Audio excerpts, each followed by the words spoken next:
ਲੱਗ ਰਿਹਾ ਆਪਣਾ ਸਮਰ ਕੈਂਪ ਦਾ ਕਿਹੜਾ ਦੇਣਾ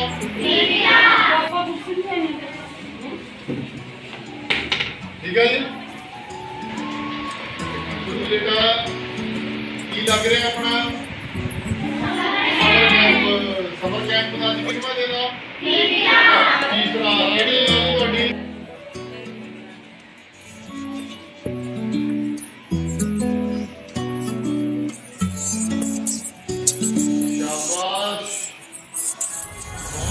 Ready with us?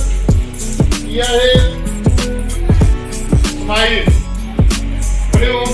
ये किया सुदस्ता